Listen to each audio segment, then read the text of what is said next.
They put a princess in a cage and called it containment. I was the only one who thought that was a problem. My name is Princess Lyra Solenne of the Vaethis Crown Dominion. I am the third daughter of Emperor Solenne, commander of the Vaethis 7th Fleet, decorated graduate of the Imperial War Academy, and currently sitting on a metal floor in a human detention facility wearing a prisoner designation tag on my wrist like I am an object that needs to be catalogued. I have been here for 9 days. The facility is called Outpost Varan. It sits on the edge of the contested corridor that my fleet was navigating when we were ambushed by a human intercept operation that was, I will admit with the specific bitterness of someone who studied military strategy for 6 years, extremely well executed. 3 of my escort vessels were disabled before we could recalibrate. My command ship was boarded in under 4 minutes. For minutes, I have spent considerable time thinking about that. The humans who took me were professional. Not cruel, not celebratory, simply efficient in the way of people who had planned for this specific outcome and were executing the plan. They separated me from my crew, which was protocol. They secured my personal weapons, which was also protocol. They transported me to Outpost Varan in a vessel with no windows and no communication access, which was protocol. Everything since then has also been protocol. That is the problem with protocol. It does not distinguish between a prisoner of war and a princess. It does not distinguish between a combatant who needs to be secured and a person who needs to be treated like one. It simply applies its categories and moves on. My cell is clean. I want to be precise about that. The humans are not mistreating me in any physical sense. The temperature is controlled. The food arrives on a schedule. The medical staff checked my health status on day 1 and found no injuries and have not returned since. Clean, quiet, completely impersonal. On day 3, I asked the facility administrator, a compact, efficient woman named Director Hale, what the procedure was for notifying my government of my status. She told me that notification had been sent through diplomatic channels and that a response was pending. I asked what pending meant. She told me it meant they were waiting. I asked how long. She told me that depended on factors outside her control. I asked if I could speak with someone from my crew. She told me that prisoner interaction protocols did not permit cross-detention communication during the initial assessment period. I asked what the initial assessment period was. She told me 30 days. Then she left. I sat on the metal floor of my cell and thought about 30 days and diplomatic channels and factors outside her control and the specific weight of being the daughter of an emperor in a facility where that fact made no practical difference to anything at all.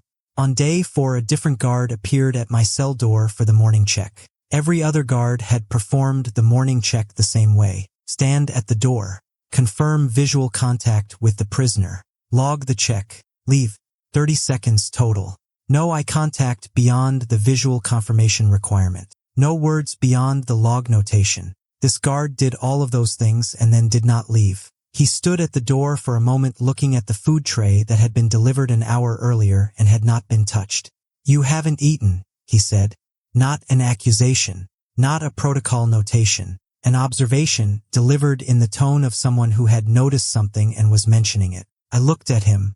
He was young by human standards. Mid-20s. Medium height, dark hair, the kind of face that was not remarkable in any single feature but had a quality of attentiveness that I noticed immediately because it was the first attentive face I had seen in 4 days of protocol. His designation tag read, Specialist Marcus Webb, Detention Security Division. "The nutritional composition does not match Vaethis' dietary requirements," I said.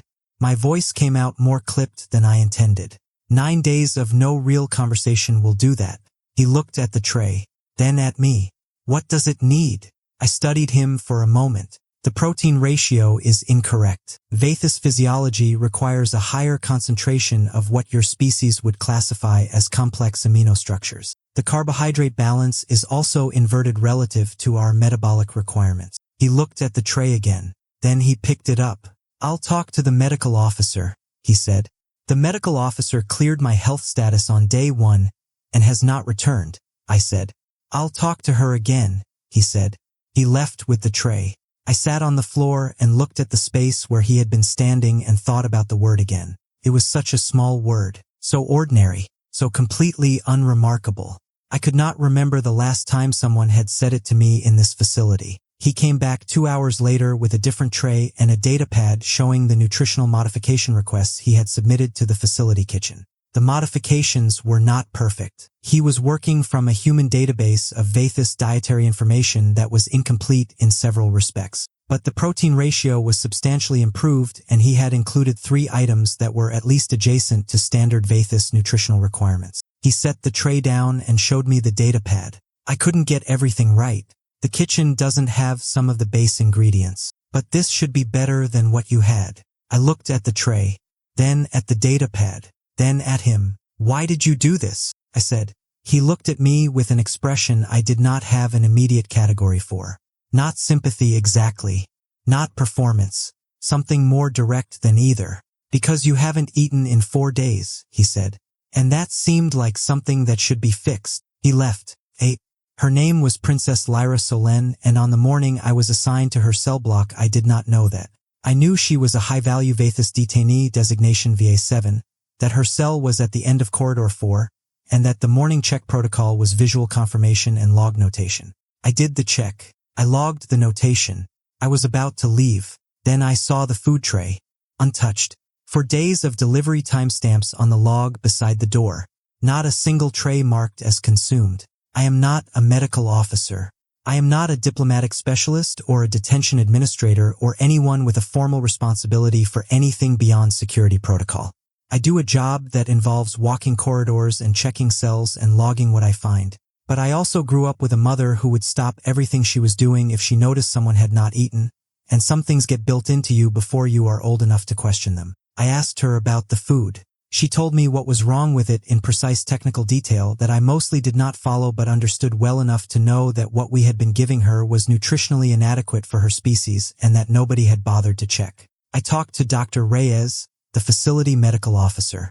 She told me that Vaethis dietary requirements were in the standard detainee intake file and that the kitchen had been notified at intake. I asked her if she had confirmed the notification had been acted on. She looked at me with the expression of someone who had 47 other responsibilities and was not sure why I was in her office. I went to the kitchen myself. The notification had been filed and not followed up. Standard facility gap. Nobody's specific fault. Just the kind of thing that falls through when everyone assumes someone else has handled it. I put together the best tray I could from what they had and brought it to her. She asked me why I did it. I told her the truth. Because you haven't eaten in 4 days and that seemed like something that should be fixed. It was not a complicated reason. She ate the food. I went back to my corridor check and did not think about it further until the next morning when I did her cell check and found her standing instead of sitting on the floor, which was the first time I had seen her not sitting on the floor. She was tall. I had not registered that from the door. Vaethis were generally taller than humans, and she was tall even by Vaethis standards, with the specific posture of someone who had spent years being trained to take up exactly the space she occupied and no more and no less. Her hair was dark, long, currently in the utilitarian arrangement of someone who had been managing it without resources for 9 days. Her eyes were a color I did not have an exact word for, somewhere between silver and gold depending on the light, and they tracked movement with a precision that made me aware, in a low-level way, that whatever else she was someone who paid very close attention to everything. "Specialist Webb," she said. I stopped. "You remember my name." "I remember everything," she said. It was not a boast, just a fact. The morning check usually takes 30 seconds. You are the only guard who has exceeded that threshold. The others are more efficient, I said. The others do not look at me, she said. They confirm visual contact with a detainee designation. That is different from looking at a person. I did not have an immediate response to that. "Is there something you need?" I said. "I would like something to read," she said. 9 days of a metal floor and a meal schedule is not a sustainable cognitive environment. I thought about the protocol manual section on detainee requests. It was several pages long and involved a request form and a review process and an approval timeline. "What kind of thing?" I said. "Anything," she said. "I have read everything in this cell. There is not very much."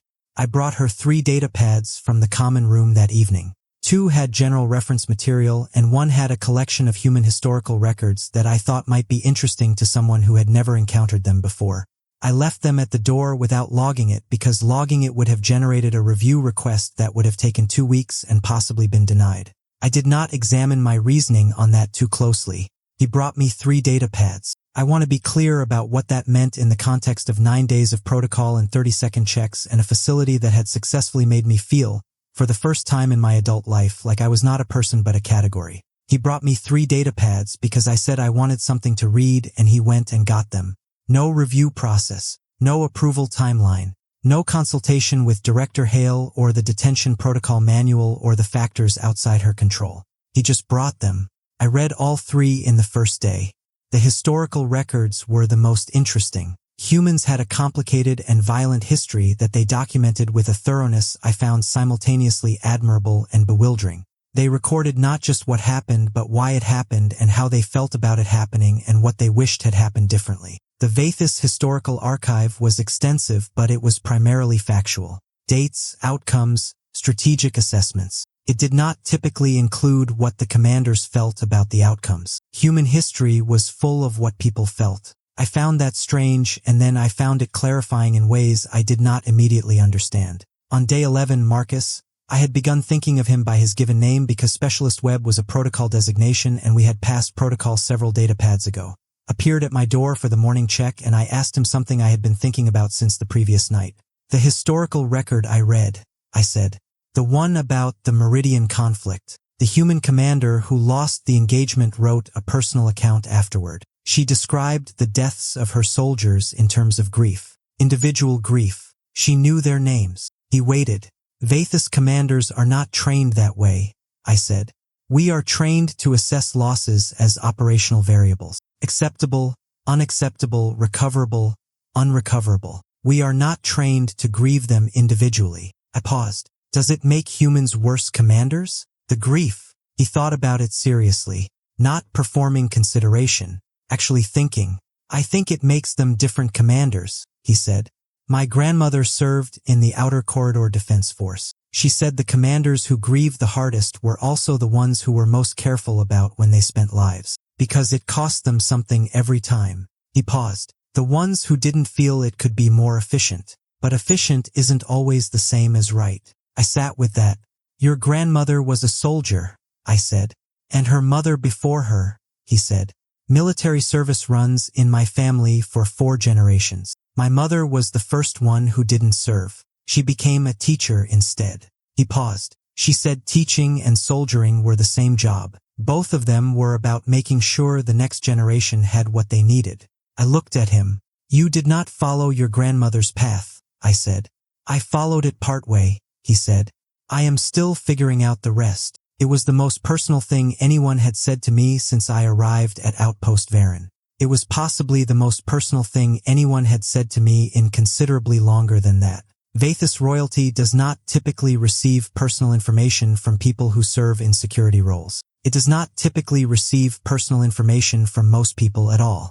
I had spent 28 years surrounded by protocol and deference and the specific careful management of interactions with someone who held my position. Marcus Webb talked to me like I was someone he was having a conversation with. I did not know how much I had needed that until it was happening. On day 14, I did something that I knew was outside my authority and did it anyway.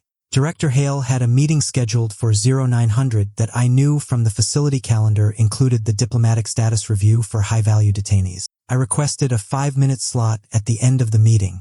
She looked at me with the expression she used when something did not fit her current organizational structure. Specialist Webb, she said. What is this regarding? Detainee VA7, I said. I have some concerns about the current management of her detention status. Hale looked at me for a moment. VA7 is being managed according to standard high-value detainee protocol. I know, I said. That's one of the concerns. She gave me the 5 minutes. I used 4 of them. I told her that Princess Lyra Solenne had not eaten for 4 days when I first checked her cell because nobody had verified that the dietary notification had been acted on. I told her that the 30-day restriction on crew communication had no operational justification that I could identify for a non-combatant royal prisoner who posed no security risk beyond her political value. I told her that the standard protocol for high-value detainees had been designed for military intelligence assets and was being applied to someone whose primary significance was diplomatic rather than informational. I told her that the way we were treating Princess Solenne was going to matter when the diplomatic channel produced a response. Hale looked at me for a long time. You have been researching Vaethis diplomatic protocol, she said. Yes. On your own time. Yes. Why? I thought about how to answer that. Because she asked me a question about human history on day 11, I said, and I realized she was more curious about us than we were about her. And it seemed like that was an opportunity we were wasting. Hale looked at me for another long moment. Then she picked up her datapad and made 3 notations. The dietary requirements were formally updated in the facility system that afternoon. The 30-day communication restriction was reviewed and reduced to 14 for non-combatant royal detainees. A diplomatic protocol assessment was added to the weekly status review. She did not tell me any of this directly. I found out from the updated facility logs during my evening check. I did not examine my reaction to that too closely either. On day 15, 2 things happened. The first was that I was permitted a communication session with my senior aide, Commander Vaeth, who had been held in a separate section of Outpost Varen since our capture. Seeing Vaeth's face on the communication screen after 15 days of no contact from my own people was something I had not prepared myself for adequately. I managed to keep my composure for the duration of the session, which was 40 minutes, and did not manage to keep it for approximately 10 minutes afterward. I want to be honest about that. I sat on the floor of my cell and put my hands over my face and let myself be something other than a prisoner in a containment facility for 10 minutes, and then I put myself back together and stood up and continued. The second thing that happened on day 15 was that Marcus came for the evening check and saw that I had been crying. Vaethis physiology does not cry the way humans do. Our emotional response to distress produces a faint luminescence at the temples, a glow that intensifies with the strength of the emotional state. It fades within an hour, but the evidence was still visible when Marcus appeared at the door. He did not pretend not to notice. You got to speak with your crew, he said. My aide, I said. Yes, good, he said. And then, after a pause, are you all right? I looked at him. Not are you experiencing any security concerns. Not is there a protocol issue requiring attention. Are you all right? I did not expect it to affect me that way, I said. Seeing a familiar face. 15 days is a long time, he said. Especially alone. I have been alone before, I said. Not like this, he said. He said it simply. Not with pity. Not with the performed empathy of someone who had been trained to manage detainee emotional states. Just an honest recognition of the difference between ordinary solitude and the specific kind that comes from being taken out of your life and placed in someone else's facility with a designation tag on your wrist. No, I said. Not like this. He stayed at the door for longer than the check required, not saying anything particularly significant, mentioning that the kitchen had added 2 new items to the Vaethis dietary menu based on the updated requirements, asking whether the datapads had enough material or whether I needed different ones. Small things, ordinary things, the kind of things that someone says when they are simply being present with another person rather than performing a function at them. I had been in this facility for 15 days and I had spoken to Director Hale 4 times and the medical officer once and every other guard on exactly the terms of their protocol requirements. I had spoken to Marcus Webb every day. Specialist Webb, I said as he was about to leave. He turned. Why do you stay longer than the check requires? I said. Every other guard performs the visual confirmation and leaves. You do not. He looked at me for a moment. Because you are a person, he said. And checking that you are present is not the same as checking that you are okay. He paused. Those are different things. I looked at him standing in the door of my cell on day 15 of my containment in a facility that had done everything correctly by its protocol and had not once, before he appeared on day 4, treated me like a person. Yes, I said. They are. On day 21 I was called into Director Hale's office and told that the diplomatic channel had produced a response. The Vaethis Emperor had agreed to a prisoner exchange negotiation. A preliminary meeting was scheduled for 6 days out. Princess Solenne would remain at Outpost Varen until the exchange was confirmed, at which point she would be transferred to the exchange point under escort. Hale told me this because I was assigned to the escort team. She told me one other thing. The Vaethis diplomatic response included a specific notation, she said. The Emperor's office requested information about the facility personnel who had direct contact with Princess Solenne during her detention. She looked at me steadily. Your name was specifically requested. I processed that. Why? I said. The notation did not specify, Hale said. But given the context, I would assess it as the Emperor wanting to know who treated his daughter well. She paused. Or who treated her otherwise. I went back to my corridor. I thought about that for a long time. That evening I told Lyra about the exchange negotiation. It was not my responsibility to tell her. The official notification was scheduled for the following morning through formal channels. But she had been in this facility for 21 days, and she deserved to know before she went to sleep that it was ending. She stood very still when I told her. 6 days, she said. Plus the transfer time, I said. Maybe 8 total. She was quiet for a moment. My father's office requested information about facility personnel, I said. Your case specifically. I was mentioned. She looked at me. I know. I paused. You requested it. I sent a personal notation with the diplomatic response channel, she said.